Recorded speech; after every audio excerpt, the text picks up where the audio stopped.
Le point de cette édition, c'est la revue de la presse et nous restons bien sûr avec vous. Solo Media Group. La revue de presse.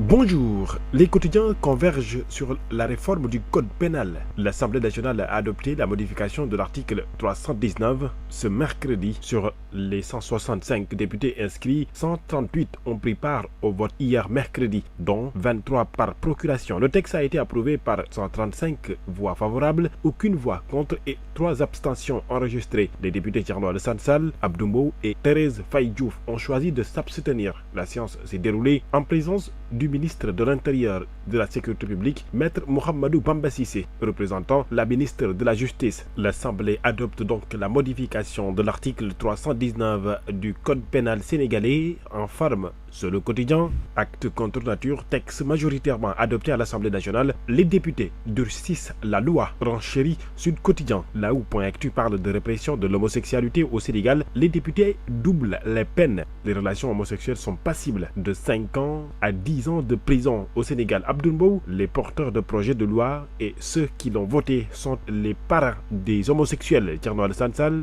dit à son tour: vous avez tout faux sur ce point. Chez nous, on lutte déjà contre l'homosexualité. Selon le député du groupe parlementaire majoritaire Guy Marius Sagna, cette réforme vise à défendre les principes et les valeurs culturelles de la société sénégalaise. La loi contre l'homosexualité adoptée, sale temps pour les adeptes d'actes contre nature. Selon Maître Bamba Cissé, aujourd'hui avec cette loi, l'acte contre nature, c'est une peine de 10 ans. C'est une peine criminelle. C'est pourquoi le débat sur la criminalisation est un débat qui est sans intérêt. Selon lui, cette loi est une loi révolutionnaire, une belle loi, une option très intelligente et très bonne. C'est la meilleure option qu'il soit, même si par ailleurs certains soutiennent que cette loi contient des pièges, ce qui fait dire à mes confrères du journal La Tribune que PASTEF n'a pas osé criminaliser l'homosexualité au Sénégal.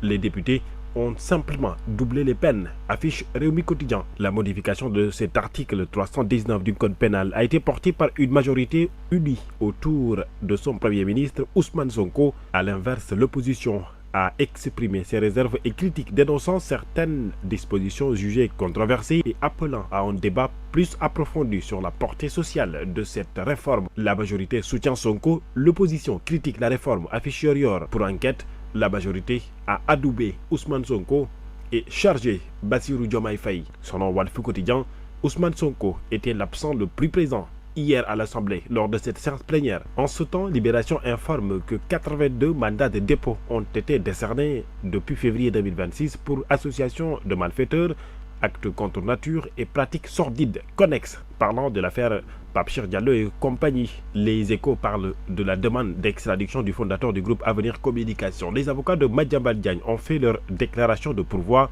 Selon le journal, ils attendent d'avoir l'arrêt intégral de la Cour d'appel pour écrire leur requête, une saisine du Conseil d'État français si Macron décidait de prendre un décret d'extradition.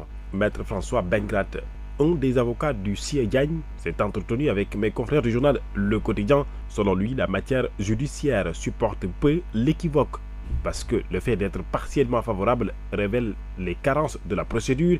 C'est la liberté d'un homme et son honneur dont il est question, a-t-il laissé entendre. Parlant de justice, Cheikh Oumar Diagne a été délesté de 500 000 francs CFA, informe le même quotidien.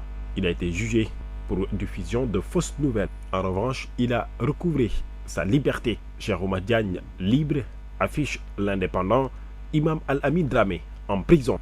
Ce dernier est poursuivi pour appel à l'insurrection. Loin de ces sujets, le quotidien national Le Soleil parle du capital humain dans les secteurs de l'éducation et de la santé. Les faits et chiffres des ambitions de l'État: 11 330 enseignants recrutés entre 2024 et 2026, 3 000 directement et 1 000 enseignants formés, 12 000 décisions administratives prises pour régulariser la situation des enseignants, 24 blocs opératoires ouverts au programme et entre 2024 et 2025, 2500 agents de santé à recruter seulement pour l'année 2026. Selon Yoor, l'éducation, la santé au cœur du plan Sonko. En basketball, Record s'intéresse sur le tournoi qualificatif mondial 2026.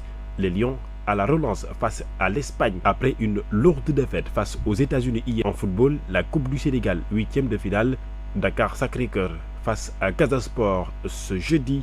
Teungueth FC Jambar, première affiche des quarts de finale. La Ligue des Champions est à la une du journal Rewmi Sport. Le Paris Saint-Germain de Ibrahima Mbaye pulvérise Chelsea de Mamadou Sarr. Real Madrid gifle Manchester City. Arsenal arrache le nul face au Bayern Leverkusen. Bodø Glimt crucifie Sporting Portugal en direct 3-0. Ce jeudi, c'est au tour de la Ligue Europa. Celta Vigo Lyon à 20h. Niakhaté, l'heure de la révolte. Affiche record. C'est tout pour vous quotidiens. Merci et très bonne lecture.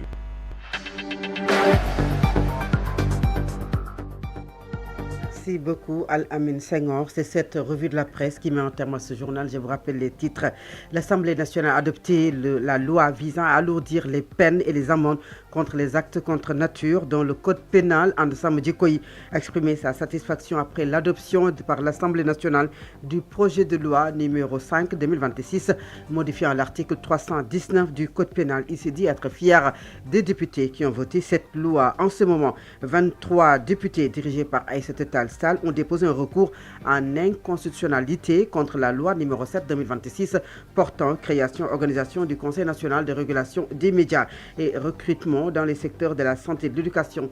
Au total, 4350 enseignants seront recrutés dans différentes disciplines, notamment le français, l'anglais, l'arabe, ainsi que pour les DARA dans le secteur de la santé. 2500 agents sont également attendus au recrutement au cours de l'année 2026. L'Inter, le sport et la revue de la presse ont mis un terme à ce journal. Merci à Mohamed Thiam et Baba et Dara qui ont assuré la mise en onde. Fatou Abdou Ndiaye à la présentation de cet été, à la présentation de cette édition. Et je serai tout à l'heure en compagnie de l'Haji Mansour Diop et de l'Haji Ahmed Aïdara pour commenter l'actualité du jour. Merci à tous et restez à l'écoute de Sous le Média, la force d'un groupe, la clarté d'une vision. À tout à l'heure.